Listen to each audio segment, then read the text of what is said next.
স্বাগত জানাচ্ছি 1 ঘন্টার বিরতিহীন রাত 9টায় বাংলাদেশে। আপনাদের সাথে আছি আমি মাহমুদা মৌমিতা।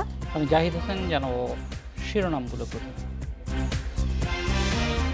সুনামগঞ্জে চলন্ত বাসে কলেজ ছাত্রীকে ধর্ষণ চেষ্টা, চালক সহ 3 জনের বিরুদ্ধে মামলা, গ্রেপ্তার হয়নি কেউ।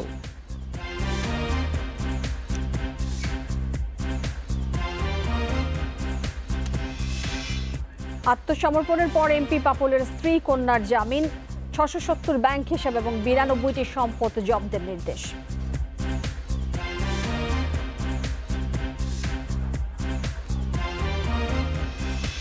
দাম নিয়ন্ত্রণে চাল আমদানি শুল্ক কমল 37%।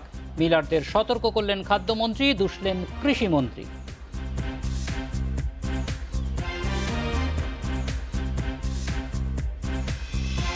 শুনছিলেন শিরোনাম, এবার বিস্তারিত। সুনামগঞ্জের দিরায়ে চলন্ত বাসে কলেজ ছাত্রীকে ধর্ষণ চেষ্টার ঘটনায় বাসের ড্রাইভার, হেলপার সহ অজ্ঞাত 3 জনকে অভিযুক্ত করে মামলা দায়ের করা হয়েছে। দিরাই থানায় এই মামলা দায়ের করেন ওই কলেজ ছাত্রীর বাবা। এদিকে এই ঘটনার পর বাস আটক হলেও এখনও গ্রেপ্তার হয়নি কেউ। শনিবার সিলেট থেকে সুনামগঞ্জে দিরাইয়ে চলাচলকারী ফাহাদ অ্যান্ড মাইশা পরিবহনের একটি চলন্ত বাসে এক কলেজ ছাত্রীকে ধর্ষণের চেষ্টা করে ওই গাড়ির চালক ও হেলপাররা। নিজেকে বাঁচাতে এ সময় দিশেহারা হয়ে গাড়ি থেকে লাফিয়ে পড়ে গুরুতর আহত হন ওই কলেজ ছাত্রী। সেখান থেকে তাকে উদ্ধার করে হাসপাতালে নিয়ে যান স্থানীয়রা। বাস টাস্তে আইতেছে আর একজন মেয়ে পড়ে গেছেন, তো আমরা এইখান থেকে দৌড়াদৌড়ি করিয়া ইয়া দেখলাম তাই পড়ে আইসন। বাস খালি ছিল, তারপর বললাম যে আঘাত পাইছ, বলছে মাথায়। ওটা তুলে আমি হাসপাতালে নিয়ে গেছি। রাতে কলেজ ছাত্রীর বাবা বাদী হয়ে মামলা দায়ের করে। রোববার সকালে ঘটনাস্থল পরিদর্শন করেছেন সুনামগঞ্জের পুলিশ সুপার। গাড়িটা এখন আটক অবস্থায় আছে, আমাদের হেফাজতে আছে এবং আমরা চেষ্টা করছি যে যারা গাড়ির ওই সময় গাড়িতে ছিল, যারা দুষ্কৃতিকারী, ড্রাইভার, কন্ডাক্টর, হেল্পার, তাদেরকে আটক করার জন্য। এই ঘটনায় ফুঁসছেন স্থানীয়রা। দোষীদের দ্রুত গ্রেপ্তার করে শাস্তির আওতায় আনার দাবি তাদের। নেককারজনক ঘটনার দ্রুত আইনের আওতায় এনে যাতে শাস্তি হয় সেরকম ব্যবস্থা যাতে করা হয়। তদন্ত করেন, করিয়া এটার একটা ভালো একটা বিহিত একটা ব্যবস্থা করেন এবং এটার ভালো বিচার করেন। আহত কলেজ ছাত্রী বর্তমানে সিলেটের ওসমানী মেডিকেল কলেজ হাসপাতালে চিকিৎসাধীন। Independent news desk.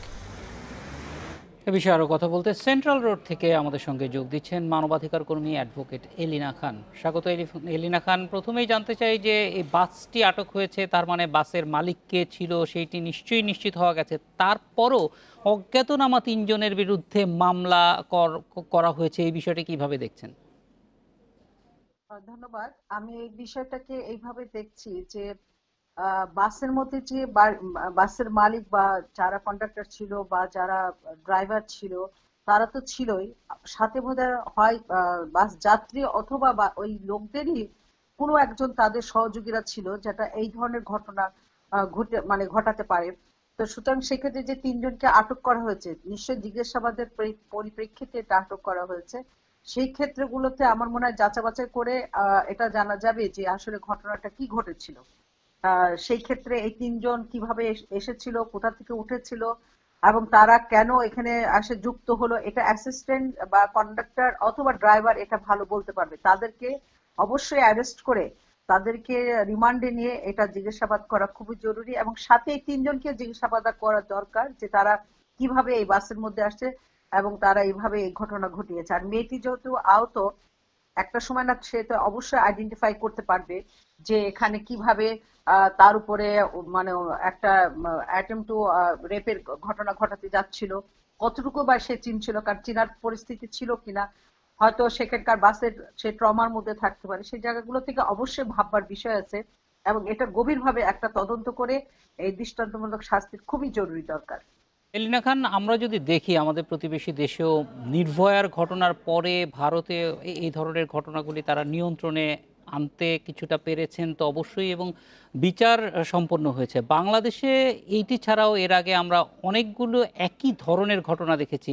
টাঙ্গাইলে দেখেছি, মানিকগঞ্জে দেখেছি, ঢাকা শহরের মধ্যে দেখেছি। কিন্তু এগুলির বিরুদ্ধে খুব শক্তিশালী অবস্থান, জনমত বা আন্দোলন কোনো কিছুই আমরা সেরকম দেখতে পারি না ইদানিং। আমরা ইয়াসমিনের কথাও যদি বলি তাহলে সেটা তো মানুষের কারণেই একটা ভালো বলা যায় যে আইনগতভাবে সমাধান হয়েছে। এই বিষয়টা কি করণীয় আছে? মানুষ জিনিসগুলিকে সহনীয় পর্যায়ে নিয়ে গেছেন কিনা? না, মানুষ সহনীয় পর্যায়ে নিয়ে যায়নি। আপনি তো দেখেন আমরা প্রতিদিন কিন্তু রেপের ঘটনাগুলো জানতে পারছি। সেন্সিটিভ ঘটনা, রেপ মানেই তো একটা সেন্সিটিভ বিষয় এবং সেই ঘটনা অবশ্যই ঘৃণ্যতম একটা জিনিস। সেই জায়গাগুলো থেকে আমরা মনে করি যে মানুষ এটার প্রতিবাদ করবে। দেখেন না, আপনি 1995-এ এবং 1996-এ এটা হচ্ছে ইয়াসমিন এবং সীমার একটা রেপের ঘটনা ঘটেছিল। সেটা খুব রেয়ার ঘটনার মধ্যে, অর্থাৎ এত ফ্রিকুয়েন্টলি রেপের ঘটনা ঘটতো না এবং সেটা কিন্তু প্রশাসনের দ্বারাই ঘটেছিল, অর্থাৎ পুলিশ দ্বারা, যার জন্য মানুষ মানে এটার প্রতিবাদ করেছিল। আমরা অনেক পরে এটার রেজাল্টটা পেয়েছি। এখন মানুষ প্রতিদিন এত পরিমাণ আপনার রেপের ঘটনা ঘটে, যে ঘটনা ঘটার প্রেক্ষিতে মানুষ সহনীয় না, মানুষ একটা অসহ্য পর্যায়ে চলে গেছে যে তারা কত প্রতিবাদ করবে। আপনি খেয়াল করেন অনেকগুলো ঘটনা হওয়ার পর কিন্তু মানুষ মানববন্ধন করেছে, মানুষ কিন্তু এই করোনার মধ্যেই কিন্তু নেমে এসেছে বিভিন্ন ঘটনায়। কিন্তু প্রশ্ন হচ্ছে যে আপনি প্রতিবার যদি মানুষই নামতে থাকে তাহলে আইন এত শক্ত করে কঠিন করে লাভটা কি হলো? কেন প্রশাসন আরো সজাগ হয় না? কেন আপনি বাসের মধ্যে মানুষ একটু নিরাপত্তা মনে করে? সেই বাসগুলোতে প্রায় ঘটনা ঘটছে এরকম ধরনের ঘটনা। তাহলে সেই ঘটনার ক্ষেত্রে আমার মনে হয় বাসের যে মালিক, বাসের যে সমিতি, বাসের মধ্যে যারা থাকে তাদেরকে কতটুকুন সচেতন, তারা কতটুকুন জানে এই ঘটনা, যে কতটুকুন পর্যন্ত তাদের নিরাপত্তার বা তাদের শাস্তির বিধান আছে রেপে, বিষয়ে একটু অথবা জানতে তাদের চাই, অনেকেই মনে করেন যে আমাদের যে বিচারহীনতা অথবা বিচারের দীর্ঘসূত্রতা, সেইটার কারণে আসলে অপরাধীরা অবাধে এই ধরনের ঘটনা পুনরাবৃত্তি করতে পারছেন। হ্যাঁ, এটার কিছুটা তো অবশ্যই প্রভাব আছে। আমাদের দেশে দেখেন অনেক মামলা দীর্ঘ সময় ধরে মামলাগুলো রেপের ঘটনা চলে এসেছে, যার বিচারটা এখনো অনেক বিচার হয়নি। হ্যাঁ, রিসেন্টলি কিছু আইন প্রবর্তনের ফলে আমরা দেখেছি হঠাৎ করে কয়েকটা মামলা আমরা দ্রুত করতে দেখলাম, কিন্তু এইভাবে তো সমস্যার সমাধান হয় না। আপনার পিছনের মামলা পরের মামলা সবগুলোই একই লেভেলে একই লয়তে আপনাকে এই মামলাগুলো শেষ করতে হবে। এই বিচারহীনতার কারণে মানুষের ভিতর এক ধরনের অনীহা একটা বিষয় আছে যে আইন দিয়ে কি হবে, আমাদের কিছু হবে না, এই যে একটা ধারণা। আর একটা ধারণা হচ্ছে যে আপনার যে জায়গাগুলোতে এই ধরনের ঘটনা ঘটছে সেই জায়গাগুলোতে কিন্তু মানুষ, সেই লোকগুলো কিন্তু সচেতন না, তাদের মধ্যে কিন্তু নৈতিকতা মূল্যবোধ নাই। তাদেরকে সেই জায়গা ফিরিয়ে আনতে হলে পরে আমাদের সবাইকে কাজ করতে হবে। আইন শৃঙ্খলা বাহিনীকে মনে রাখতে হবে যে বাসগুলোতে বা কন্ডাক্টরের যেখানে ঘটনাগুলো ঘটছে সেই জায়গাগুলোতে স্পেশালি মেয়ে পুলিশ এবং ছেলে পুলিশ দুজনকে দিয়ে দেওয়া উচিত, যাতে বাসগুলোতে তারা নিরাপত্তার মধ্যে থাকতে পারে। এবং এই ব্যয়ভার বহন করবে কিন্তু মালিক সমিতি, যে তাদের বাসের ভিতর যদি কোনো ঘটনা ঘটে তার পুলিশ প্রশাসন বা কাউকে যদি নিতে হয় তাহলে অবশ্যই তাদেরকে নিরাপত্তা বিধানের জন্য আইন শৃঙ্খলা বাহিনীর সহায়তা অথবা আনসার বাহিনীর সহায়তা কাউকে এখানে সংযুক্ত করতে হবে।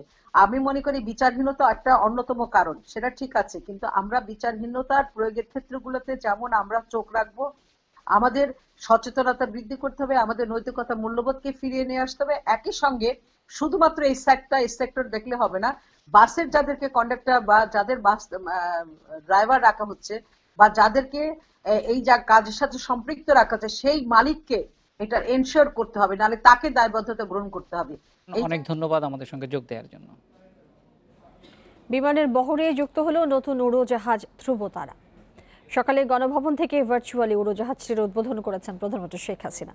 নতুন এই উড়োজাহাজ অভ্যন্তরীণ যোগাযোগের পাশাপাশি দক্ষিণ পূর্ব এশিয়ায় যোগাযোগ বাড়াতে ভূমিকা রাখবে বলে আশা করেন প্রধানমন্ত্রী। এ সময় তিনি বলেছেন, ৭৫-এর পর ক্ষমতা দখলকারীরা দেশকে পিছিয়ে দিয়েছে। আরও দুটি অত্যাধুনিক প্রযুক্তির ড্রিমলাইনার বোয়িং 787-এর পর বিমান বাংলাদেশ এয়ারলাইন্সের বহরে যুক্ত হতে যাচ্ছে কানাডার 3টি ড্যাশ সিরিজের বিমান, যার প্রথমটি -8-400। প্রধানমন্ত্রী শেখ হাসিনা যার নাম দিয়েছেন ধ্রুবতারা। গণভবন থেকে ভিডিও কনফারেন্সে যুক্ত হয়ে শাহজালাল আন্তর্জাতিক বিমানবন্দরে উড়োজাহাজ ধ্রুবতারার উদ্বোধন করেন প্রধানমন্ত্রী শেখ হাসিনা। দেশের ভৌগোলিক সুবিধাকে কাজে লাগিয়ে আঞ্চলিক পর্যায়ে আকাশপথের যোগাযোগ বাড়াতে সরকার বিভিন্ন উদ্যোগ নিয়েছে বলে জানান প্রধানমন্ত্রী। খুবই দুরবস্থা ছিল, যা আমরা সরকার আসার পর থেকে এ পর্যন্ত আপনারা জানেন অনেকগুলি বিমান ইতিমধ্যে আমরা ক্রয় করেছি। যেটা আমরা নেই সেটা সবথেকে আধুনিক এবং উন্নত মানের। আর সেই সাথে আজকে যে বিমানটা আমরা নিতে যাচ্ছি, মানে উদ্বোধন করতে যাচ্ছি, সেটা হচ্ছে আমাদের যেমন আভ্যন্তরীণ যোগাযোগটা বাড়াবে, পাশাপাশি আমাদের এই বিশেষ করে দক্ষিণ পূর্ব এশিয়ার দেশগুলির সাথে একটা যোগাযোগ স্থাপন আমরা করতে পারব। কেরানীগঞ্জে ঢাকা কেন্দ্রীয় কারা কমপ্লেক্স সীমানায় মহিলা কেন্দ্রীয় কারাগার উদ্বোধন করেন প্রধানমন্ত্রী। উচ্চ নিরাপত্তা ব্যবস্থা ও আধুনিক সুবিধা সম্বলিত এই কারাগারটিতে শুধু নারী বন্দীদের রাখা হবে। কাশিমপুরে দেশে প্রথম মহিলা কারাগারের পর এটি দ্বিতীয় মহিলা কেন্দ্রীয় কারাগার। এ সময় রাজনীতিবিদদের সঙ্গে জেলখানার সম্পর্ক হাস্যোচ্ছলে তুলে ধরেন প্রধানমন্ত্রী। আমরা রাজনীতি করি, আমাদের ক্ষমতার চেয়ার আর কারাগার খুব পাশাপাশি থাকে, যেটা খুবই স্বাভাবিক। আবার এবারে 2007-এ যেটা হয়েছে যে ক্ষমতা ছাড়াও কিন্তু সবার আগে আমাকেই গ্রেপ্তার করা হয়েছিল, সেই জন্য আমরা কারাগারগুলির উন্নতিও করে যাচ্ছি। নতুন উড়োজাহাজ ছাড়াও 20টি ফায়ার সার্ভিস স্টেশন ও 6টি আঞ্চলিক পাসপোর্ট অফিস উদ্বোধন করেন প্রধানমন্ত্রী। বলেন, দেশের সব উপজেলায় ও দুর্গম অঞ্চলে ফায়ার সার্ভিস স্টেশন ও সব জেলায় পাসপোর্ট অফিস করা হবে। পরে কেরানীগঞ্জে এলপিজি স্টেশন উদ্বোধন করেন শেখ হাসিনা। এই এলপিজি স্টেশন থেকে কেন্দ্রীয় কারাগারে গ্যাস সংযোগ দেয়া হয়েছে। যোগাযোগটা বাড়াবে। অনিমেষ কর, ইন্ডিপেন্ডেন্ট নিউজ, ঢাকা। 15 আগস্ট। জনপ্রতিনিধিদের জাতির পিতা বঙ্গবন্ধু শেখ মুজিবুর রহমানের আদর্শ ও নীতি মেনে দায়িত্বশীলতার সঙ্গে কাজ করার নির্দেশনা দিয়েছেন প্রধানমন্ত্রী শেখ হাসিনা। ফেনী জেলা পরিষদের নবনির্বাচিত চেয়ারম্যান খায়রুল বাশার মজুমদারের শপথ গ্রহণ অনুষ্ঠানে তিনি এই নির্দেশনা দেন। সচিবালয়ে মন্ত্রিপরিষদ বিভাগ আয়োজিত অনুষ্ঠানে গণভবন থেকে ভিডিও কনফারেন্সের মাধ্যমে যুক্ত হয়ে শপথ পড়ান প্রধানমন্ত্রী। এ সময় তিনি বলেন, সরকার ক্ষমতার বিকেন্দ্রীকরণ করে স্থানীয় সরকারগুলোকে শক্তিশালী করার পদক্ষেপ নিয়েছে। জনপ্রতিনিধিদের জনগণের ভাগ্য উন্নয়নে কাজ করে মানুষের আস্থা বিশ্বাস অর্জনের তাগিদ দেন প্রধানমন্ত্রী।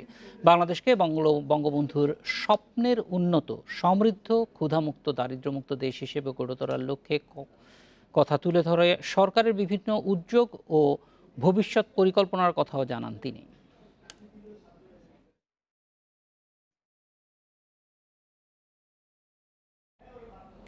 সরকার বিএনপিকে শক্তিশালী এবং দায়িত্বশীল বিরোধী দলের ভূমিকায় দেখতে চায় বলে মন্তব্য করেছেন আওয়ামী লীগের সাধারণ সম্পাদক এবং সড়ক পরিবহন ও সেতুমন্ত্রী ওবায়দুল কাদের। রোববার দুপুরে তার সংসদ ভবনের সরকারি বাসভবনে সমসাময়িক বিষয়ে অনলাইন ব্রিফিংয়ের সময় তিনি এই মন্তব্য করেছেন। এ সময় তিনি আরও বলেন, বিরোধী দল শক্তিশালী হলে গণতন্ত্রের অভিযাত্রায় গুণগত পরিবর্তন আসে।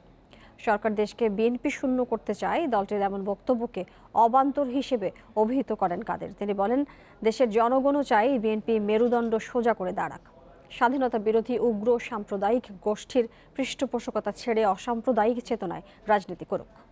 একদলীয় কোনো চর্চা সরকারের কাজে এবং মনস্তত্ত্বে নেই উল্লেখ করে সড়ক পরিবহন ও সেতুমন্ত্রী বলেছেন, সরকার জনগণের ক্ষমতায়নে বিশ্বাসী। সরকারের বিরুদ্ধে আদালতকে ব্যবহার করার অভিযোগও নাকচ করেছেন তিনি। নির্বাচনে আসলে বিএনপির রাজনীতি কচ্ছপের মতো, একবার মাথা বের করে তো পরক্ষণে আবার মাথা লুকায়। তারা ভোগের সিদ্ধান্তহীনতা দায় চাপায় সরকারের উপর। বিএনপির আত্মবিশ্বাস তলানিতে ঠেকেছে বলেই তারা নির্বাচনে জয় পরাজয়ের আগেই হেরে বসে থাকে। বাজার নিয়ন্ত্রণে চালের আমদানি শুল্ক ৬২.৫% থেকে কমিয়ে 25% করেছে সরকার। চালের বাজার স্থিতিশীল রাখতে আমদানি খরচ কমানোর সিদ্ধান্ত নেওয়া হয়েছে। সকালে খাদ্যমন্ত্রী সাধন চন্দ্র মজুমদার এক অনলাইন সংবাদ সম্মেলনে এসব কথা জানান। এদিকে সচিবালয়ে এক অনুষ্ঠানে কৃষিমন্ত্রী আব্দুর রাজ্জাক বলেন, আমনের ভরা মৌসুমে মিল মালিকরা কারসাজি করে চালের দাম বাড়াচ্ছে। মিল মালিকদের কারসাজি, প্রাকৃতিক দুর্যোগ সহ নানা কারণে স্বাভাবিক হচ্ছে না দেশের চালের বাজার। বর্তমানে বাজারে মোটা চাল বিক্রি হচ্ছে 46 থেকে 50 টাকা কেজি দরে, যা গত বছরের চেয়ে প্রায় 48% বেশি। সরু চাল বিক্রি হচ্ছে 60 থেকে 65 টাকায়। এবার বড় মৌসুমে ধানের বাম্পার ফলন হলেও মিল মালিকরা চুক্তি মূল্যে সরকারকে চাল সরবরাহ করছিলেন না। মিল মালিকরা সরকারকে চাল না দিলে প্রয়োজনে আমদানি করা হবে বলে বেশ কিছুদিন ধরেই হুঁশিয়ারি করে আসছিলেন খাদ্যমন্ত্রী। সবশেষ ভারত সরকারের কাছ থেকে আমদানি করা হয় 50,000 মেট্রিক টন চাল।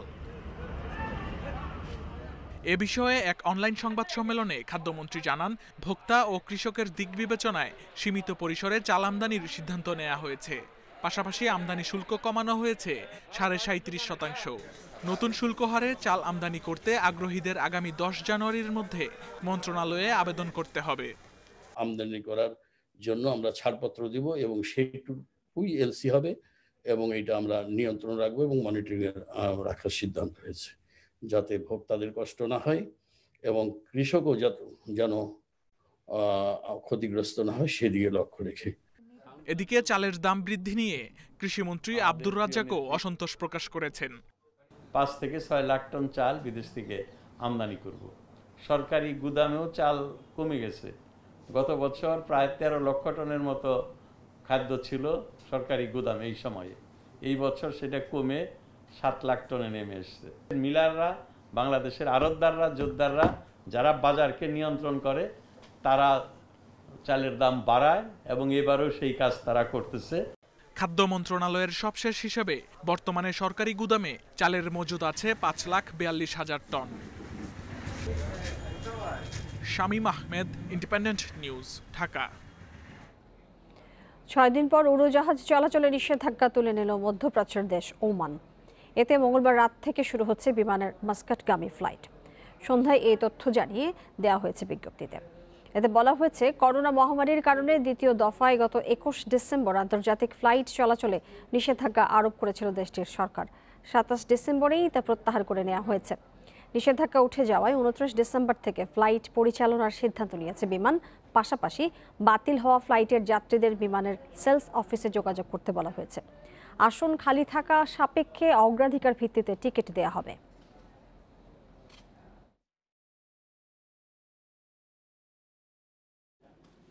দেশে করোনায় একদিনে আরও 24 জনের মৃত্যু হয়েছে। এ নিয়ে মোট প্রাণহানি দাঁড়ালো 7,452 জনে। শনাক্ত বিবেচনায় মৃত্যুর হার 1.46। রোববার দুপুর পর্যন্ত 24 ঘন্টায় 167 ল্যাবে সারা দেশে মোট নমুনা পরীক্ষা হয় 12,650 জনের। এর মধ্যে করোনা শনাক্ত হয়েছে 1,049 জনের। পরীক্ষা বিবেচনায় শনাক্তের হার 8.29। এ নিয়ে এ পর্যন্ত করোনা আক্রান্ত হয়েছে 5,09,148 জন। স্বাস্থ্য অধিদপ্তরের বিজ্ঞপ্তিতে আরও জানানো হয়, নতুন করে সুস্থ 1,473 জন সহ মোট সুস্থ 4,51,961 জন। শনাক্ত বিবেচনায় সুস্থতার হার 88.77%।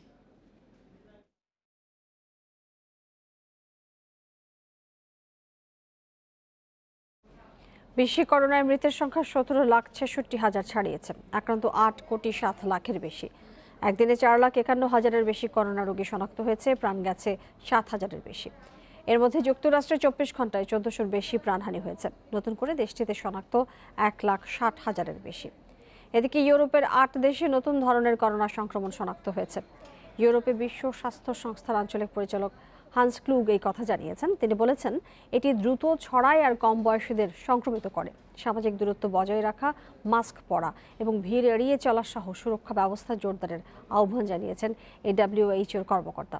এদিকে দক্ষিণ আফ্রিকার পর করোনার নতুন ধরন শনাক্ত হয়েছে জাপানেও। যুক্তরাজ্যে নতুন ভাইরাস শনাক্তের পর বেড়েছে শনাক্ত এবং মৃত্যু। চলছে কঠোর বিধিনিষেধ। করোনা মোকাবিলায় টিকাদান কর্মসূচি চালাচ্ছে বিভিন্ন দেশ। রোববার থেকে ফাইজার বায়োএনটেকের টিকাদান শুরু Hungary, Spain, Belgium, Germany, France এবং ইতালিতে।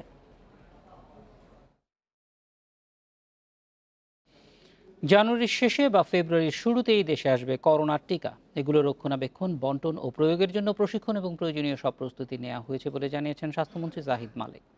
এছাড়া করোনা ভাইরাসের নতুন ধরন মোকাবেলায় সরকারের পদক্ষেপও তুলে ধরেন তিনি। দুপুরে ঔষধ প্রশাসন অধিদপ্তরের 2টি ভ্যাকসিন ল্যাব পরিদর্শন শেষে মন্ত্রী এসব কথা বলেন।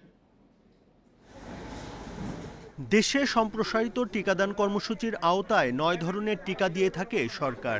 এসব টিকা রক্ষণাবেক্ষণ সহ বন্টন প্রক্রিয়ায় প্রয়োজন হয় মান নিয়ন্ত্রণের। দেশে আসছে বহুল আকাঙ্ক্ষিত করোনার টিকা। এসব টিকার সঠিক মান নিয়ন্ত্রণ নিশ্চিতে বাড়ানো হচ্ছে সুযোগ সুবিধা। এরই অংশ হিসেবে অত্যাধুনিক ল্যাব স্থাপন সহ স্বাস্থ্যকর্মীদের দেয়া হচ্ছে পর্যাপ্ত প্রশিক্ষণ, বলছেন স্বাস্থ্যমন্ত্রী। ভ্যাকসিনের আনা, প্রস্তুতি সবকিছু আমরা সঠিকভাবে করে যাচ্ছি এবং ভ্যাকসিন দেওয়ার জন্য যে জনবল, সেই জনবলেরও আমরা ব্যবস্থা আমাদের আছে। আমরা আরও কিছু বাড়তি ব্যবস্থাও নিচ্ছি। জানুয়ারির শেষে বা ফেব্রুয়ারির শুরুতেই দেশে করোনার টিকা আসবে জানিয়ে মন্ত্রী বলেন, প্রথম ধাপে 25 লাখ মানুষের জন্য 50 লাখ টিকা আসবে। এভাবে পর্যায়ক্রমে অক্সফোর্ড অ্যাস্ট্রাজেনেকার 3 কোটি টিকাও আসবে আর কোভ্যাক্সের টিকা আসবে জুনে। করোনা ভাইরাসের নতুন ধরন নিয়ন্ত্রণে বিমানবন্দরগুলোতে প্রতিরোধমূলক ব্যবস্থা নেয়ার কথাও জানান মন্ত্রী। যা ব্যবস্থা নেওয়া সম্ভব সেটা আমরা নিয়েছি। আমাদের এয়ারপোর্ট স্ক্রিনিং আরও জোরদার করেছি। আমরা যারা ইউরোপ থেকে লোক আসবে তাদের জন্য সেপারেট লাইন আমরা করতে বলেছি, এবং যারা ওখান থেকে সার্টিফিকেট ছাড়া আসবে তাদেরকে 7 দিন কোয়ারেন্টাইনে রাখার জন্য বলা হয়েছে। করোনা নিয়ন্ত্রণের পদক্ষেপ নিয়ে অনেকে অযথাই সমালোচনা করেন উল্লেখ করে মন্ত্রী বলেন, বাংলাদেশ করোনা নিয়ন্ত্রণে সঠিক পথেই আছে। এক্ষেত্রে সরকারের নানা পদক্ষেপও তুলে ধরেন মন্ত্রী। Buddhadeb Kundu, independent News, Dhaka. করোনার ভ্যাকসিন নিলে কতদিন সুরক্ষিত থাকা যাবে তা নিয়ে এখনো রয়েছে নানান সংশয়। যদিও বিজ্ঞানীরা বলছেন 4 থেকে 6 মাসের সুরক্ষা মিলতে পারে ভ্যাকসিনে। তবে টিকা প্রয়োগ শুরু হলো মাস্ক পরা এবং সামাজিক দূরত্ব নিশ্চিতের পরামর্শ দিচ্ছেন বিশেষজ্ঞরা। চীনে প্রথম শনাক্ত হওয়ার পর সারা বিশ্বে ছড়িয়ে পড়তে শুরু করে করোনা সংক্রমণ। এরপরই বিশ্বের বিভিন্ন দেশে শুরু হয় ভ্যাকসিন উদ্ভাবনের তোড়জোড়। পরীক্ষার পর্যায়ে থাকা 200 ভ্যাকসিনের মধ্যে তৃতীয় ধাপের পরীক্ষায় আছে 20টি, আর এরই মধ্যে 3টি ভ্যাকসিনের জরুরি প্রয়োগও শুরু হয়েছে। ফেব্রুয়ারির শুরুতে ভ্যাকসিন পাওয়ার আশা করছে বাংলাদেশও। কিন্তু ভ্যাকসিন প্রয়োগে কতটা সুরক্ষা মিলবে প্রশ্নের শেষ নেই। বিজ্ঞানীরা বলছেন, ভ্যাকসিন নেয়ার পর মানবদেহে তার কার্যকারিতা থাকতে পারে 4 থেকে 6 মাস। যদিও এ নিয়ে এখনও চলছে পরীক্ষা নিরীক্ষা। হয়তো 4 থেকে 6 মাস থাকবে কার্যকর। এগুলো তো সব ট্রায়ালে ডেটা যেগুলো আসছে এবং পরবর্তীতে আরো লং টার্ম ফলো আপ যেগুলো হবে, সেখানে আমরা বলতে পারবো 6 মাসের কার্যকারিতা আছে। এটা তো অন্তত 6 মাসেরটা তো আমরা আশা করব। বিশেষজ্ঞরা বলছেন, কোনো ভ্যাকসিনই শতভাগ কার্যকর নয়। ভ্যাকসিন নিলেও মৃদু আকারে সংক্রমিত হওয়ার ঝুঁকি থাকে, তবে এতে আক্রান্তের অবস্থা জটিল হওয়ার আশঙ্কা কমে। রোগের লক্ষণ প্রকাশ না পেলেও তার মাধ্যমে সংক্রমিত হতে পারেন অন্যরা। যে ভ্যাকসিন যদি আমাদের 100 জনকে দেওয়া হয় তার ভিতরে 90 জনকে রক্ষা করে। এই ভ্যাকসিন কোভিড রোগ থেকে রক্ষা করে, কিন্তু এই ভ্যাকসিন কনফার্ম করে না বা অ্যাসিওর করতে পারছে না এখনো যে ভাইরাসের যে সংক্রমণ বা ট্রান্সমিশন বন্ধ করতে পারে কিনা, অথবা সাবক্লিনিক্যাল ইনফেকশন বন্ধ করতে পারে কিনা। সো ভ্যাকসিন দেওয়ার পরে একজন কিন্তু সাবক্লিনিক্যাল ইনফেকশনে আক্রান্ত হতে পারে। সেক্ষেত্রে সে রোগের লক্ষণ প্রকাশ না করলেও সে কিন্তু রোগ ছড়াতে পারে একজন থেকে আরেকজনে। এছাড়াও বিশেষজ্ঞরা বলছেন, ভ্যাকসিনের অন্যতম উদ্দেশ্য উচ্চ ঝুঁকিতে থাকা মানুষের জীবন রক্ষা করা। সংক্রমণ রোধে মাস্ক পরা ও সামাজিক দূরত্ব মেনে চলার বিকল্প নেই। সেই ধরনের ভ্যাকসিন দিয়ে আসলে মহামারী চলমান অবস্থায় মহামারী নিয়ন্ত্রণ করে ফেলবো, এটা একেবারে একটি ভুল বা বিভ্রান্তিকর ধারণা। এটি একটি অস্ত্র মাত্র, অথচ যেই অস্ত্রগুলো এর চেয়ে কার্যকরভাবে বিস্তার রোধ করে, যেমন মাস্ক, যেমন ডিস্ট্যান্সিং, এ দুটো বিস্তার রোধ করার জন্য সবচেয়ে বেশি কার্যকর। জরুরি প্রয়োগের অনুমতি পাওয়া টিকাগুলো গর্ভবতী নারী ও শিশুদের জন্য কতটা নিরাপদ তা নিয়ে এখনও কিছুটা সংশয় রয়েছে। Hasan Misbah, independent News, Dhaka. আল্লামা শফির হত্যা মামলা তার অনুসারীরাই করেছে, এতে সরকারের কোনো হাত নেই। দুপুরে তেজগাঁওয়ে গণপূর্ত অধিদপ্তরের বঙ্গবন্ধু কর্নার উদ্বোধন অনুষ্ঠানে এই মন্তব্য করেন স্বরাষ্ট্রমন্ত্রী আসাদুজ্জামান খান। তিনি জানান, প্রয়োজনে মামলার তদন্তের বিষয়ে সহযোগিতা করবে সরকার। তার আল্লামা শফি সাহেবের অনুসারীরা, তার ভক্তরা কিংবা তার প্রিয়জনরা করেছেন, এর সঙ্গে সরকারের কোনো সংশ্লিষ্টতা নাই। আমি আগেও বলেছি, যে কেউ সংক্ষুব্ধ হলে, যে কেউ মনে করেন যদি তা কেউর প্রতি অন্যায় হয়েছে, সে মামলা করতে পারেন। সেইভাবেই মামলাগুলি হয়েছে। বিচার বিভাগে সম্পূর্ণ স্বাধীন। বিচার বিভাগ এই মামলাগুলি নিয়ে তারাই ডিসিশন নেবে, কি করবেন, কত দ্রুততার সঙ্গে এটা শেষ করবেন। আমাদের এখানে করার কিছু নেই। দুদকের মানি লন্ডারিং এবং জ্ঞাত আয় বহির্ভূত সম্পত্তি অর্জনের মামলায় সংসদ সদস্য কাজী শহীদ ইসলাম পাপুল, তার স্ত্রী, কন্যা এবং শালিকার 617টি ব্যাংক হিসাব জব্দ এবং 92টি স্থাবর সম্পত্তি ক্রোকের নির্দেশ দিয়েছে ঢাকা মহানগর দায়রা জজ আদালত। পাশাপাশি পল্টন থানার মানি লন্ডারিং মামলায় পাপুল সহ 6 ব্যক্তি এবং 2 প্রতিষ্ঠানের 53টি ব্যাংক হিসাব জব্দের নির্দেশ দেওয়া হয়েছে। দুর্নীতি দমন কমিশন এবং পুলিশের অপরাধ এবং তদন্ত বিভাগের আলাদা 2টি আবেদনের শুনানি করে আজ ঢাকার জ্যেষ্ঠ বিশেষ জজ KM ইমরুল কায়েস এই আদেশ দিয়েছেন। মানব ও মুদ্রা পাচারের অভিযোগে গত ৬ জুন কুয়েতে গ্রেপ্তার হওয়া সংসদ সদস্য কাজী শহীদ ইসলাম পাপুলের বিরুদ্ধে দুদক ও সিআইডির মামলায় তদন্তের স্বার্থে পাপুল, তার স্বজন ও সংশ্লিষ্ট ২ প্রতিষ্ঠানের ৬৭০টি ব্যাংক হিসাব ও ৯২টি তফসিলভুক্ত স্থাবর সম্পত্তি ক্রয়ের আবেদন করা হয়েছিল। শুনানি শেষে পৃথক ২টি আবেদন মঞ্জুর করে আদালত।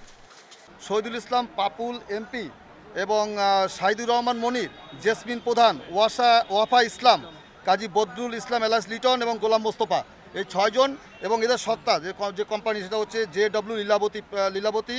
এই কোম্পানিটা হচ্ছে প্রোভাইডার হচ্ছে জেসমিন প্রধান এবং job international job bank international এটার প্রধান হচ্ছে প্রোভাইডার হচ্ছে কাজী বদরুল ইসলাম।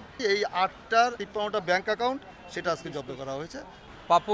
পাপুলের স্ত্রী এবং কন্যা এবং শেলিকা, এই ৪ জনের মোট ৬১৭টি ব্যাংক অ্যাকাউন্ট দুর্নীতি দমন কমিশনের তদন্তকারী কর্মকর্তা মোহাম্মদ সালাউদ্দিনের আবেদনের প্রেক্ষিতে ফ্রিজ করা হয়েছে এবং এই ৪ জনের বিভিন্ন জায়গায় প্রায় ৯২টা তফসিলে বর্ণিত সম্পত্তিসমূহ আজকে আদালতের মাধ্যমে ক্রয় করা হয়েছে।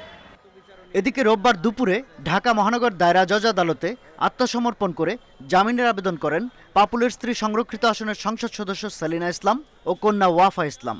আদালত তাদের জামিন আবেদন মঞ্জুর করে। সেলিনা ইসলাম এবং ওয়াফা ইসলাম এই মামলার সাথে কিভাবে সম্পৃক্ত, কত টাকা এখানে তার অ্যাকাউন্টে গেল, এই ধরনের কোনো স্পেসিফিক কোনো এলিগেশন এই আসামিদ্বয়ের বিরুদ্ধে ছিল না। সেলিনা ইসলাম একজন সংসদ সদস্য, উনাকে যদি জামিন দেওয়া পালানোর সম্ভাবনা নাই। শাহাদাত স্বপন, ইন্ডিপেন্ডেন্ট নিউজ, ঢাকা। এবার খেলার খবর জানিয়ে দিচ্ছি শিরোনামগুলো। আইসিসির দর্শক সেরা ওয়ানডে দলে সাকিব আল হাসান। মোহামেডানের ৮ মিনিটের ঝড়ে বিধ্বস্ত মুক্তিযোদ্ধা শেখ জামালকে রুখে দিল পুলিশ এফসি।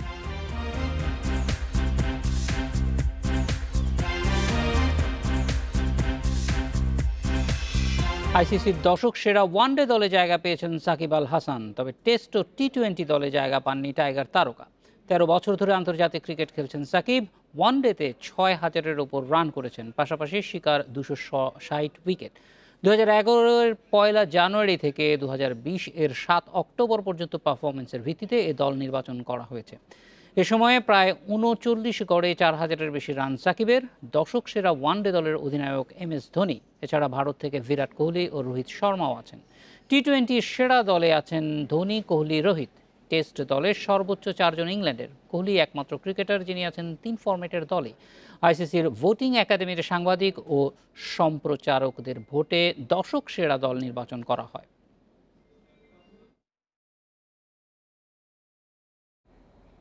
ওয়েস্ট ইন্ডিজের বিপক্ষে স্পিনার নাঈম হাসানের খেলা অনিশ্চিত। ইনজুরি থেকে সময় মতো সেরে ওঠা নিয়ে শঙ্কা দেখা দিয়েছে।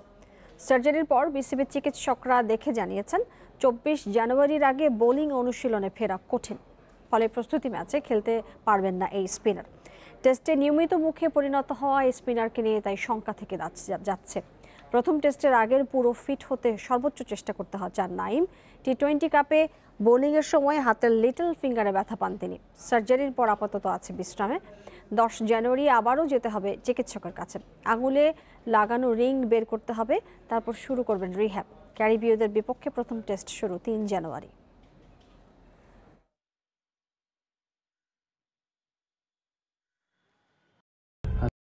হাতের মধ্যে যে 2টা পিন লাগিয়েছে ওগুলো খুলে ফেলবে।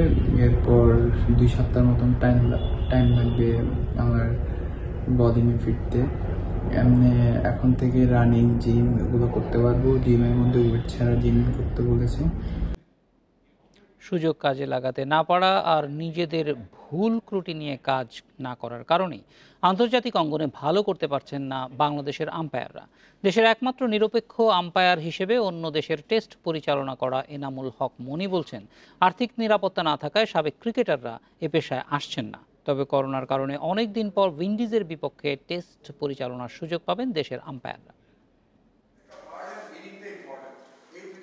৮ বছর আগে টাইগার ক্রিকেটে সুখবর দিয়েছিলেন এনামুল হক মনি। জাতীয় দলে খেলেছেন দীর্ঘ সময়, এরপর বেছে নেন আম্পায়ারিং। সেখানেও রেখেছেন সাফল্য।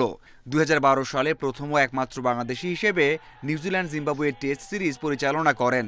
স্বাভাবিক ক্রিকেটারের উত্থানে আইসিসিতে আরও নাম যোগ হওয়ার আশা জেগেছিল, কিন্তু বাস্তবে ঘটে উল্টো। পরের সময়টায় কেউ ধারাবাহিকতা রাখতে পারেননি, রঙিন পোশাকে হোম ম্যাচ পরিচালনার সুযোগও কাজে লাগাতে পারেননি। 2018-তে বাংলাদেশ ওয়েস্ট ইন্ডিজ সিরিজে গুরুত্বপূর্ণ সময়ে ভুল সিদ্ধান্তর কারণে নেতিবাচক শিরোনাম হন বাংলাদেশের আম্পায়াররা। ভুল থেকে শিক্ষা না নেওয়া এবং উন্নতির তাগিদ না থাকায় পিছিয়ে পড়ছে বাংলাদেশ। আর আর্থিক নিশ্চয়তা না থাকায় জাতীয় দলের ক্রিকেটাররাও আসছেন না আম্পায়ারিংয়ে। আমার মনে হয় এই দিকটা একটা অন্তর, সবাই চায় তার জীবনটা সিকিউর থাকুক, লাইফটা সিকিউর থাকুক। আমি আম্পায়ারিং করেছি বা যারা আম্পায়ার করেছে, আমাদের প্রায় 30 জন আম্পায়ার বেতনভুক্ত আম্পায়ার আছেন। সো এই বেতনভুক্ত আম্পায়াররা কিন্তু মোটামুটি একটু সিকিউরড লাইফ, মানে 30 জনের পরে কিন্তু তাদের লাইফটা সিকিউর না, ম্যাচ পেলে তারা ম্যাচ ফি পাচ্ছে। চলে এটা কোয়ালিফাইং কোর্স, বাট আমার ক্রিকেট ক্যারিয়ারে যেগুলো আমি জানতাম এছাড়াও এখানে অনেক কিছুই শেখার আছে আম্পায়ারিংয়ের, তো সেগুলো এখানে শেখার জন্যই মূলত আমার আশা। সুযোগ একেবারে শেষ হয়ে যায়নি, করোনা আশীর্বাদ হয়ে এসেছে সৈকত মুকুলদের জন্য। আইসিসি নিয়মে টেস্ট ম্যাচে নিরপেক্ষ আম্পায়ার থাকার কথা থাকলেও বিরূপ সময়ে স্বাগতিক আম্পায়াররাই কাজ চালিয়ে যাবেন। তাতে ওয়েস্ট ইন্ডিজের বিপক্ষে 2 টেস্টে সুযোগ আসছে দেশি আম্পায়ারদের। আমার মনে হয় যে বাংলাদেশ আম্পায়ারদের জন্য একটা সুযোগ হতে যাচ্ছে। এখনও পর্যন্ত জানি যে হোম আম্পায়াররাই আম্পায়ারিং করবে, তো এই সুযোগটা কাজে লাগিয়ে আমরা পারফরমেন্স যদি শো করতে পারি 3টা জায়গায়, ফিল্ডে এবং টিভিতে, তাহলে আমার মনে হয় বাংলাদেশ আম্পায়ারদের নিয়ে আইসিসি অনেক সেকেন্ড কোনো থট আসবে যে আমাদের আম্পায়াররা আসলে ডিজার্ভ করে। আন্তর্জাতিক ও ঘরোয়াতে ম্যাচের সংখ্যা বেড়েছে অনেক, সেজন্য চাই আরও যোগ্য আম্পায়ার। সেই লক্ষ্যে নতুনদের প্রস্তুত করতে 5 দিনের কর্মশালার আয়োজন করেছে বিসিবি, যা চলবে বুধবার পর্যন্ত। Mazharul Islam, independent news. Melbourne টেস্টের দ্বিতীয় দিন শেষে আপার হ্যান্ডে ভারত। প্রথম ইনিংসে অস্ট্রেলিয়ার 195 রানের জবাবে দিন শেষে টিম ইন্ডিয়ার সংগ্রহ 5 উইকেটে 277 রান, লিড 82 রানের। 1 উইকেটে 36 রান নিয়ে দিন শুরু ভারতের। 50-র সুযোগ হাতছাড়া করে শুভমান গিল আউট হন 45 রানে। পূজারা আর বিহারি উইকেটে সেট হয়ে ইনিংস লম্বা করতে পারেননি। এক প্রান্ত আগলে দলকে শক্ত অবস্থানে নেন আজিঙ্কা রাহানে, জীবন পেয়ে তুলেছেন সেঞ্চুরি। দিন শেষে ক্যাচ মিসের আক্ষেপ অজিদের। তৃতীয় দিন লিড বাড়ানোর সুযোগ ভারতের সামনে। রাহানে 104 আর জাদেজা 40 রানে অপরাজিত আছেন।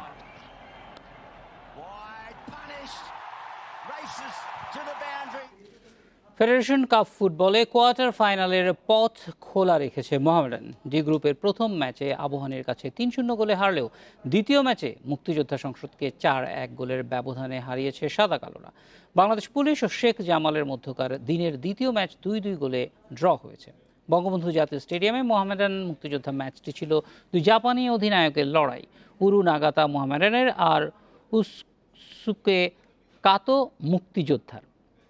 সাদা কালোদের হয়ে এদিন নাইজেরিয়ান মিডফিল্ডার আবিওলা নুরাত একাই করেন 2 গোল। যদিও প্রথম গোল পেতে অপেক্ষা করতে হয় 41 মিনিট পর্যন্ত। পেনাল্টি বক্সের বাইরে থেকে সোহাগের বা পায়ের ফ্রি কিক থেকে লিড মোহামেডানের। 68 মিনিট গোল শোধ করে মুক্তিযোদ্ধা ম্যাচ ফেরার ইঙ্গিতও দিয়েছিল তারা, কিন্তু 75 থেকে 83 এই 8 মিনিটে 3 গোল করে মোহামেডান জয় ছিনিয়ে নেয়। এই 3 গোলের 2টি নাইজেরিয়ান রিক্রুট নুরাতের। দ্বিতীয় ম্যাচে হাড্ডাহাড্ডি লড়াই হয় শেখ রাসেলের কাছে। পুলিশ প্রথম ম্যাচ হারলেও এদিন শেখ জামালের সঙ্গে 2-2 গোলে ড্র করেছে। সামনে বাড়িয়ে বাপ্পি থেকে আবারও সেখানে হয়েছে নুরাত গড়াগড়ি খাবার।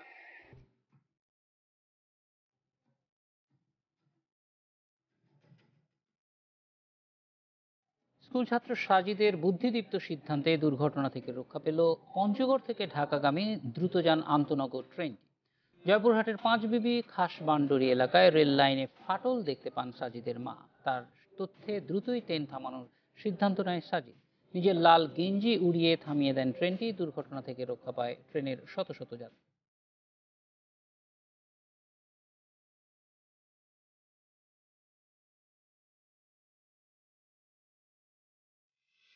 এ নিয়ে প্রতিবেদন থাকছে সংবাদের শেষ অংশে।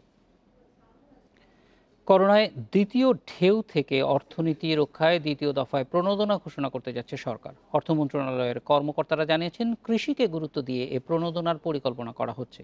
এদিকে অর্থনীতিবিদ ও ব্যবসায়ীরা বলছেন, কর্মসংস্থান ও অর্থনীতির দ্রুত পুনরুদ্ধারে ক্ষুদ্র ও মাঝারি খাতে জোর দেওয়া প্রয়োজন।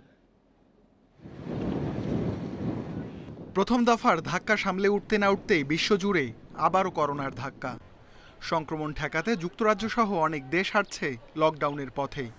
এতে বিশ্ব অর্থনীতি আবারও সংকুচিত হওয়ার শঙ্কা দেখা দিয়েছে, যার প্রভাব পড়বে দেশের অর্থনীতিতেও। এ অবস্থায় গত বুধবার দ্বিতীয় প্রণোদনা প্যাকেজ তৈরির নির্দেশ দেন প্রধানমন্ত্রী শেখ হাসিনা। এর আলোকে কাজ শুরু করেছে অর্থ মন্ত্রণালয়। ব্যবসায়ীরা বলছেন, করোনার প্রথম ধাক্কা থেকে অর্থনীতি পুনরুদ্ধারে প্রথম দফা প্রণোদনা উল্লেখযোগ্য অবদান রেখেছে। তবে বড় প্রতিষ্ঠানগুলোর মতো সুবিধা পায়নি ক্ষুদ্র মাঝারি খাতের ব্যবসায়ীরা, যা অর্থ মন্ত্রণালয়ের পর্যালোচনায়ও উঠে আসে। অলরেডি কারো যদি কোনো ব্যাংকের লোন থেকে থাকে, এটাকে একটা লঙ্গার টাইম লিমিট দিয়ে আপনারা রিস্ট্রাকচার করেন। আমার যদি ওয়ার্কিং ক্যাপিটাল তারপর টার্ম লোন দুটো একসাথে করে একটা স্পেশাল কনসিডারেশন করে আপনারা সময় বাড়িয়ে দেন, 7 বছর দেন, 5 বছর দেন। তৈরি পোশাক শিল্প মালিকরা বলছেন, করোনার প্রথম ধাক্কায় বাতিল হয়েছে প্রায় 25,000 কোটি টাকার রপ্তানি আদেশ। দ্বিতীয় ধাক্কায়ও স্থগিত হচ্ছে ক্রয়াদেশ। আবার অনেক ক্রেতা প্রতিষ্ঠান ক্রয়াদেশ বাতিল না করলেও অর্থ পরিশোধ করতে পারছেন না। আগেকার মতো আমরা 4 মাসের স্যালারির যে সুবিধাটুকু আমরা সেটা আবার চাই। আগেকার যে লোনটা আমরা নিয়েছি সেটা 6 মাস পর থেকে যাওয়ার যে বিধানটা করা হয়েছিল, সেটা কোনোভাবেই আপনারা বুঝতেই পারছেন যে এটা বাস্তবসম্মত নয়। কারণ কোভিড এখনো কিন্তু মানে প্রকট সংকট আকারেই এখনো কোভিড বিরাজমান। অর্থনীতিবিদরা বলছেন, করোনার কারণে অনেকেই কাজ হারিয়েছেন, আবার অনেকের উপার্জন কমে গেছে। তাই কর্মসংস্থান পুনরুদ্ধারে জোর দেওয়ার পরামর্শ তাদের। এমপ্লয়মেন্টগুলো হারিয়ে গেছে, সেগুলো কিন্তু খুব বেশি ফেরত আসছে না, বা ইনকাম লস যেটা হয়েছে বা ইনকাম অনেকে কমে গেছে সেটাও খুব বেশি আগের জায়গায় আসছে না। তো দ্বিতীয় স্টিমুলাসটাতে আসলে এই বিষয়টাতেই সবচেয়ে বেশি নজর দিতে হবে, যে আমরা স্টিমুলাসের ডিজাইনটা কেমন ভাবে করলে এমপ্লয়মেন্ট প্রোটেকশনে আমরা একটা গতি পাবো। প্রথম দফায় প্রায় 1.25 লাখ কোটি টাকার 21টি প্রণোদনা প্যাকেজ বাস্তবায়ন করছে সরকার, যার আওতায় ব্যবসায়ীদের দেয়া হচ্ছে স্বল্প সুদে দীর্ঘমেয়াদী ঋণ। Ruhul Amin, independent News, Dhaka. দেশের 491টি উপজেলায় আইসিটি হাব করা হবে। এই জন্য উপজেলা পরিষদ কমপ্লেক্স ভবনে তথ্য প্রযুক্তি অবকাঠামো স্থাপনে স্থানীয় সরকার বিভাগের সঙ্গে সমঝোতা চুক্তি করেছে তথ্য এবং যোগাযোগ প্রযুক্তি মন্ত্রণালয়। রোববার সচিবালয়ে স্থানীয় সরকার বিভাগে এই সমঝোতা স্মারক স্বাক্ষর হয়। বর্তমানে যে 4তলা উপজেলা পরিষদ ভবন রয়েছে তার ঊর্ধ্বমুখী সম্প্রসারণ করে 5ম বা 6ষ্ঠ তলায় স্থানীয় সরকার প্রকৌশল অধিদপ্তরকে দিয়ে 4000 বর্গফুটের 2টি তলা নির্মাণ করা হবে। এজন্য প্রতিটি উপজেলায় 1,40 লাখ টাকা করে মোট 706 কোটি টাকা খরচ হবে। সরকারের ই সেবা জনগণের কাছে সহজে এবং দ্রুত পৌঁছে দিতে এই উদ্যোগ নেওয়া হয়েছে বলে জানিয়েছেন তথ্য ও যোগাযোগ প্রযুক্তি প্রতিমন্ত্রী জুনায়েদ আহমেদ পলক। তিনি বলেন, সারা দেশে মোট 555টি digital service employment and training centre স্থাপন করা হবে। এই প্রকল্পে মোট ব্যয় ধরা হয়েছে 5,888 কোটি টাকা। পরিবহন শ্রমিকদের বাধার মুখে বন্ধ হয়ে গেল সিলেট মৌলভীবাজার হবিগঞ্জ রুটে বিআরটিসির বাস চলাচল। স্থানীয়দের দীর্ঘদিনের দাবির মুখে গত 22 ডিসেম্বর উদ্বোধন হলেও এর রুটে বাস চালাতে দেয়নি শ্রমিকরা। সকালে সিলেট হুমায়ুন রশিদ চত্বরে বিআরটিসির কাউন্টারে গিয়ে ম্যানেজারকে মারধর করে কাউন্টারে তালা দিয়ে দেয় তারা। সিলেটের সব রুটে পর্যাপ্ত বাস আছে দাবি করে স্থানীয় শ্রমিক নেতারা বলছেন, নতুন করে বিআরটিসি বাস চলতে দেওয়া হবে না। সিলেট মৌলভীবাজার ও সিলেট হবিগঞ্জ রুটে বিআরটিসি বাস চালুর জন্য স্থানীয়দের দাবি দীর্ঘদিনের। সেই দাবি মেনে 22 ডিসেম্বর রুট দুটি উদ্বোধন করেন সড়ক পরিবহন ও সেতুমন্ত্রী উবায়দুল কাদের। পাথর কোয়ারির প্রতিবাদে ডাকাত ধর্মঘটের কারণে কয়েকদিন বন্ধ থাকার পর রোববার সকালে মৌলভীবাজার ও হবিগঞ্জের উদ্দেশ্যে ছেড়ে যাওয়ার কথা ছিল বিআরটিসি বাস। তবে পরিবহন শ্রমিক নেতাদের বাধার মুখে ব্যাহত হয় সরকারের সে উদ্যোগ। বিআরটিসি কর্তৃপক্ষ বলছে, বাস চালুর আগেই বিআরটিসির কাউন্টারে ভাঙচুর চালিয়ে তালা লাগিয়ে দেয় শ্রমিকরা, মারধর করে কাউন্টার ম্যানেজারকে। ভাঙচুর করা হয় বাস এবং জিপ গাড়ি, লুট করা হয় কাউন্টারে থাকা ল্যাপটপ এবং নগদ টাকা। মৌলভীবাজারের গাড়িটা অলরেডি গিয়ে তারা শেরপুরে আটকে দিয়েছেন এবং হবিগঞ্জের গাড়ি ছাড়ার আগ মুহূর্তে এখান থেকে 15-20 জন 25 জনের মতো লোক এসে তারা কাউন্টারে হামলা চালায়, কাউন্টার বন্ধ করে দিয়ে তারা বিভিন্ন অকথ্য ভাষায় গালাগালি করে এবং গাড়িটা পুড়িয়ে দেওয়ার হুমকি দেয়। শ্রমিকদের বাধায় দাবি পূরণ না হওয়ায় ক্ষুব্ধ স্থানীয়রা। তারা বলছেন, সাধারণ বাসের তুলনায় বিআরটিসি বাস অনেক সাশ্রয়ী এবং আরামদায়ক। যাত্রীদের জিম্মি করে নিজেদের ব্যবসা চালানোর স্বার্থেই বিআরটিসি বাস চালাতে দেয়নি স্থানীয় বাস মালিক শ্রমিকরা। ভাড়াটাও কম, হয়রানিও নাই, খুব রিল্যাক্সে আসা যাওয়া করতে পারে। সেজন্য আমরাও চাচ্ছি যে বিআরটিসি চলো। অন্যান্য যারা আছে তারা তো চায় তাদের পেট ভরার জন্য, সরকারের যাতে দেশ উন্নতি করুক এটা ওদের মন চায় না। তবে স্থানীয় শ্রমিক নেতাদের দাবি, সিলেটের সব রুটে পর্যাপ্ত পরিবহন রয়েছে। তাদের সঙ্গে আলোচনা না করেই এসব রুট ঠিক করা হয়েছে বলেও দাবি তাদের। আমরা কিভাবে চালাবো, আমাদেরকে সুযোগ সুবিধা দেন। প্রয়োজনে এটা হয়তো মালিক সমিতি বলতে পারে, ঠিক আছে আমাদের সমিতির অন্তর্ভুক্ত হয়ে আপনি চলেন, সেটাও তো হইতে পারে, কিন্তু তারা কথা বলবে না, জোরপূর্বক সরকারি গাড়ি যেভাবে ইচ্ছা সেইভাবে চালাবে। সিলেটে এই দুটি রুটে প্রাথমিক অবস্থায় বিআরটিসির 12টি বাস চলার কথা। এর মধ্যে এসি বাস 8টি এবং নন এসি 4টি। মাধব কর্মকার, ইন্ডিপেন্ডেন্ট নিউজ, সিলেট।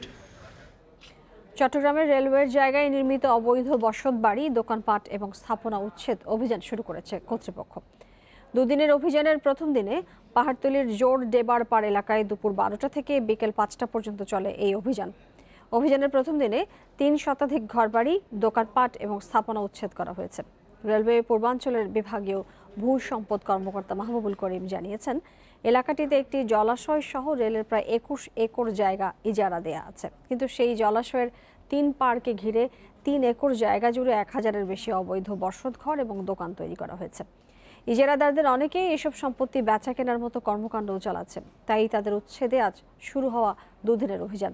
তবে বসবাসকারীদের অভিযোগ, উচ্ছেদ অভিযানের আগে তাদের জানানো হয়নি, হঠাৎ করে চালানো উচ্ছেদ অভিযান চালানোয় বিপাকে পড়েছেন তারা।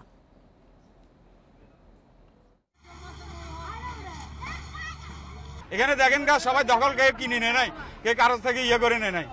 আজকে আমাদের দেশে রোহিঙ্গারা পুনর্বাসন পায়, আমরা পুনর্বাসন পাইতেছি না।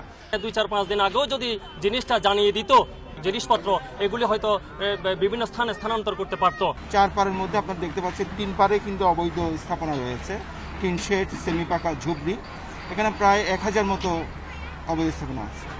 তো অবৈধ স্থাপনা আমরা আজকে এবং আগামীকাল এই উচ্ছেদ কর্মসূচি নিয়েছি।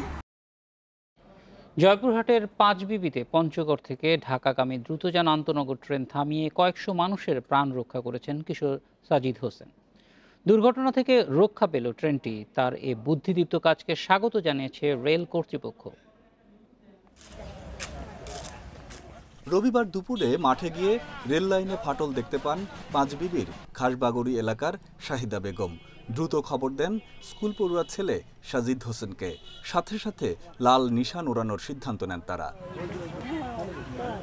পরে লাল গেঞ্জি উড়িয়ে পঞ্চগড় থেকে ঢাকাগামী আন্তনগর দ্রুতযান ট্রেন থামিয়ে দেন সাজিদ। এতে দুর্ঘটনা থেকে রক্ষা পায় ট্রেনের শত শত যাত্রী। আমার আম্মু ছাগল বাঁধতে যায়, দেখে যে রেল লাইন ভেঙে গেছে। এই সময় তৎক্ষণাৎ খবরটি আমাকে জানায় এবং আমার গায়ে লাল গেঞ্জি ছিল। এক চাচার সহায়তা নিয়ে আমি ট্রেনটিকে দাঁড় করাই। পরে দ্রুত শুরু হয় রেল লাইন মেরামতের কাজ। প্রায় 1 ঘন্টা পর রেল চলাচল স্বাভাবিক হয়। জয়পুরহাট এবং পাঁচবিবির মাঝখানে লাইন ফাটল থেকে স্থানীয় একটা ছেলে লাল গেঞ্জি দ্বারা দ্রুতযান ট্রেনটি দাঁড় করায় ও ট্রেন সামান্য বিলম্বিত ওখানে হয়। এতে বড় ধরনের কোনো দুর্ঘটনা ঘটে নাই। গুরুত্বপূর্ণ এই রেলপথ আধুনিকীকরণের দাবি জানিয়েছেন স্থানীয়রা। আমরা কর্তৃপক্ষের কাছে অনুরোধ জানাচ্ছি, আমরা সচেতন নাগরিক হিসেবে অনুরোধ জানাচ্ছি দ্রুততার সঙ্গে রেল লাইনের সংস্কার মেরামত করা হোক। সাজিদ পাঁচবিবি উপজেলার একটি বেসরকারি স্কুলের 10ম শ্রেণীর ছাত্র। এই মহৎ কাজে তাকে অভিনন্দন জানিয়েছেন এলাকাবাসী। Independent news desk. এই ছিল বিরতিহীন রাত 9টায় বাংলাদেশে। ইন্ডিপেন্ডেন্ট টেলিভিশনের সব খবরের আরো বিস্তারিত জানতে চোখ রাখুন ফেসবুক, ইউটিউব এবং টুইটারে। সাথে থাকার জন্য ধন্যবাদ জানাচ্ছি।